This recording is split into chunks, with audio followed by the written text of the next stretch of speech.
السلام علیکم ورحمۃ اللہ وبرکاتہ۔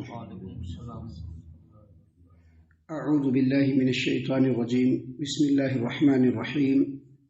والذین آتیناہم الکتاب یفرحون بما انزل الیک ومن الاحزاب من ینکر بعدہ قل انما امرت ان اعبد اللہ ولا اشرک به الیہ ادعو والیہ مآب وکذلک انزلناہ حکما عربیا وَلَئِنِ اتَّبَعْتَ أَهْوَاءَهُمْ بعدما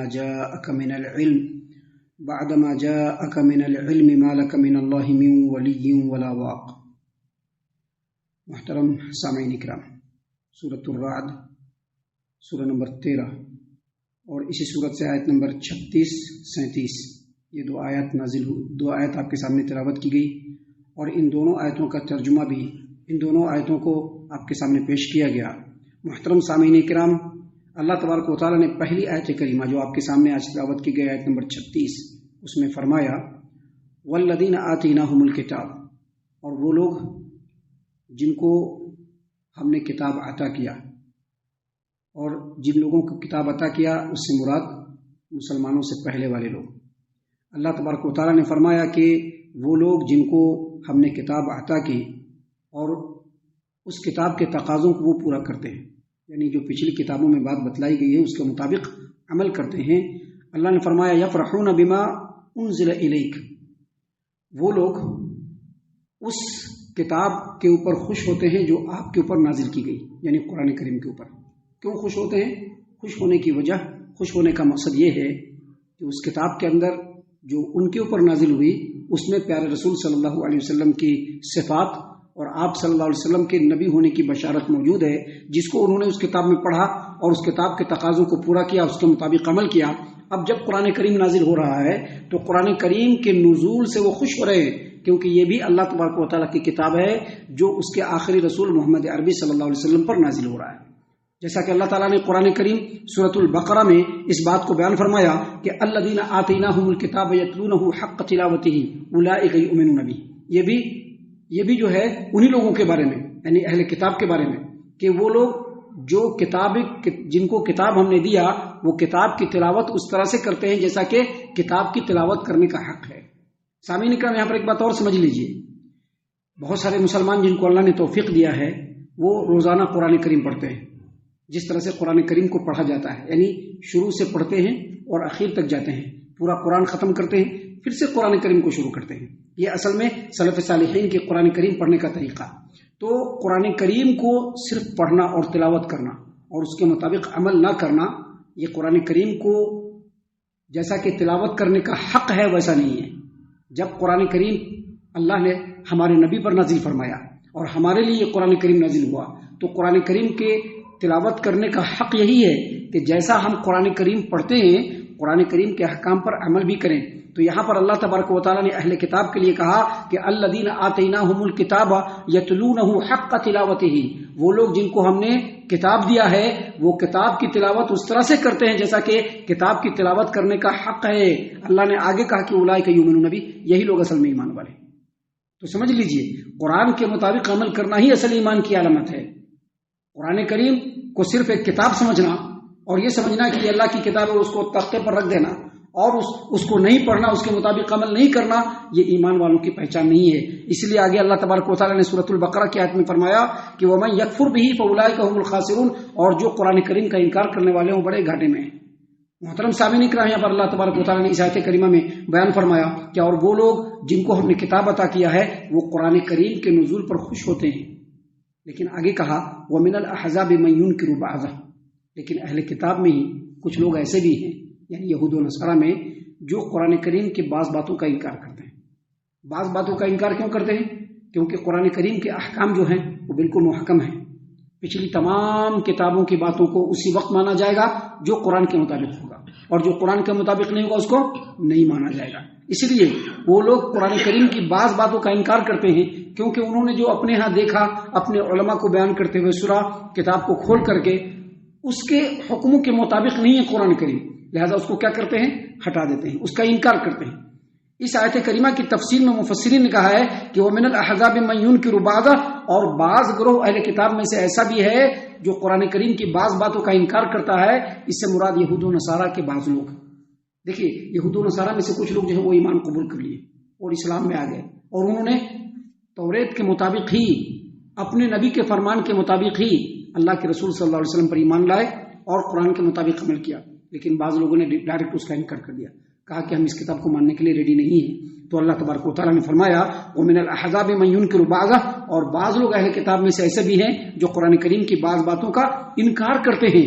اللہ تبارک و تعالیٰ نے اپنے پیارے رسول محمد عربی صلی اللہ علیہ وسلم کو حکم دیتے ہوئے کہا کہ قل, اے محمد صلی اللہ علیہ وسلم آپ کہہ دیجئے انما امرت ان اعبد اللہ, مجھ کو یہ حکم دیا ہے کہ میں اللہ تبارک و تعالیٰ کی عبادت کروں.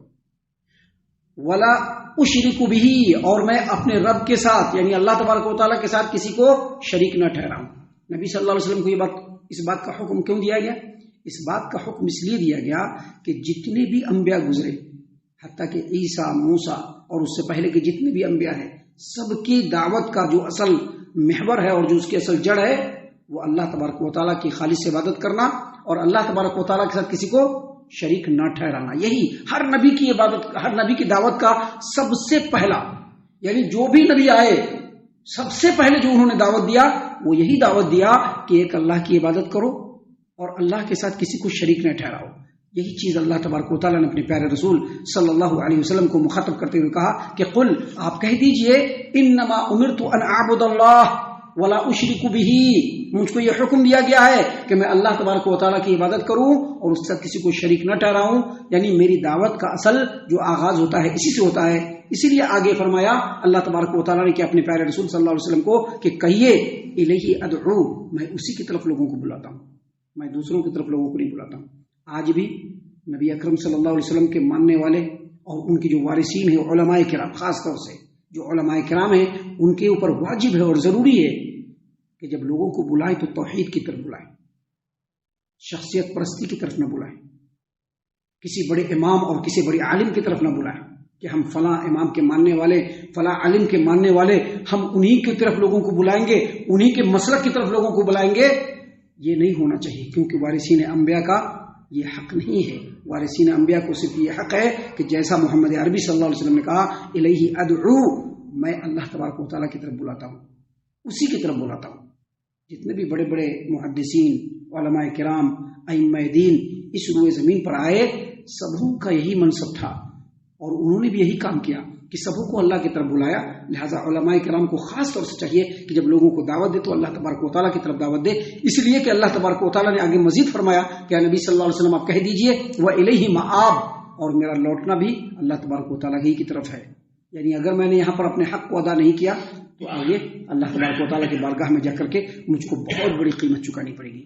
سامعین کرام, آگے اللہ تبارک و تعالیٰ نے فرمایا وَكَذَلِكَ أَنزَلْنَاهُ حُكْمًا عَرَبِيًّا, اور اسی طرح سے ہم نے اس قرآن کو محکم عربی زبان بنا کر نازل کیا.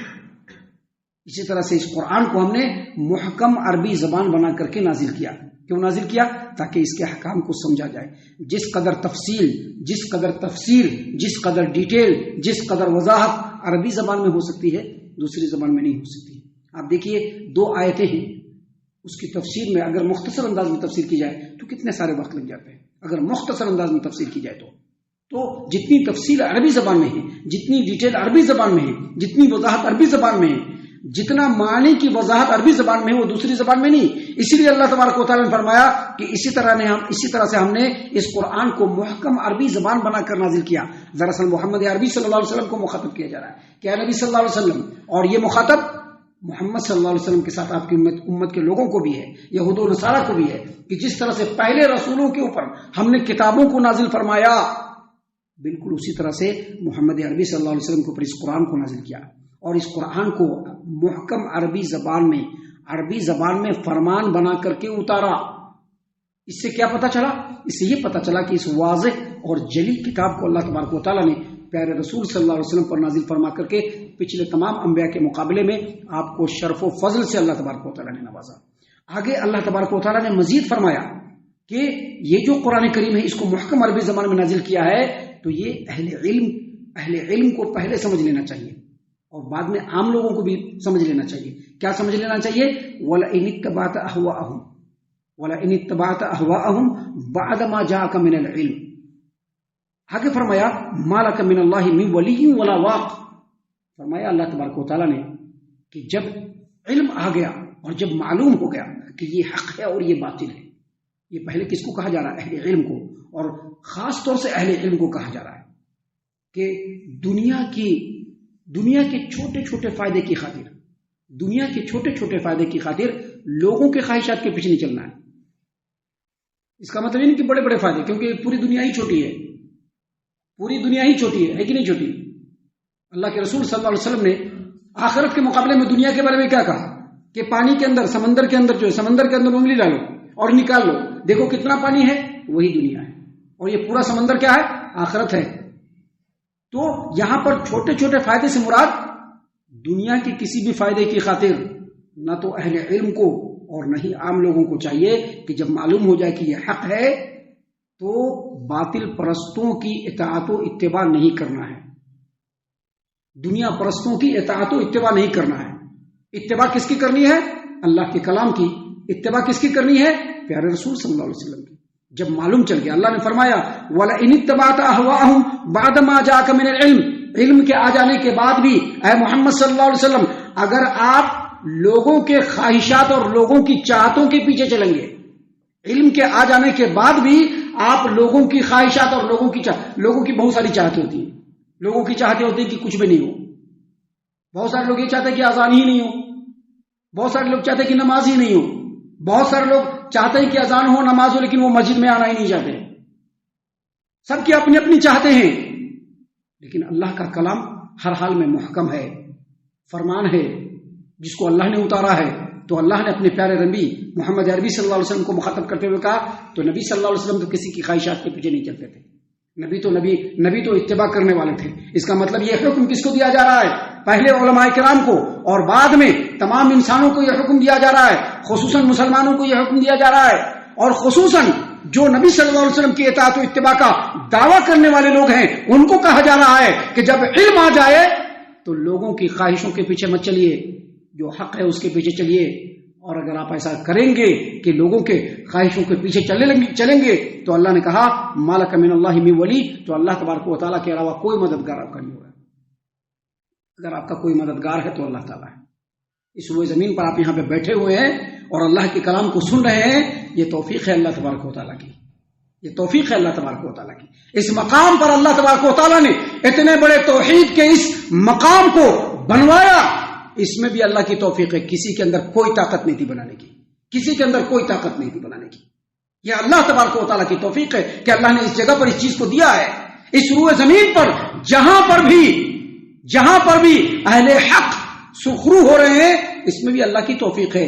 کسی کی مائی کے لال کے دم کے اندر یہ دم نہیں ہے کہ وہ کسی کا ایک بال بھی باقی کر سکے. اسی لیے اللہ نے کہا کہ اگر علم آ جائے اور علم آ جانے کے بعد بھی اگر آپ لوگوں کے خواہشات کی پیروی کریں گے، مالک من اللہ من ولی، اللہ کے علاوہ آپ کا کوئی ولی نہیں ہوگا، کوئی مددگار نہیں ہوگا، ولا واق، اور اللہ کے علاوہ کوئی بچانے والا بھی نہیں ہوگا.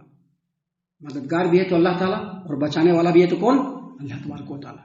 محترم سامعین کرام، یہ ساری باتیں ہیں جو اللہ تبارک و تعالیٰ نے یہاں پر بیان فرمائی ہے. ہم اللہ سے دعا کرتے ہیں کہ اللہ تعالیٰ ہم تمام کو ان تمام باتوں کے اوپر خوب غور و فکر اور تدبر کرنے کے ساتھ ساتھ ان باتوں کے اوپر عمل کرنے کی بھی توفیق عنایت فرمائے.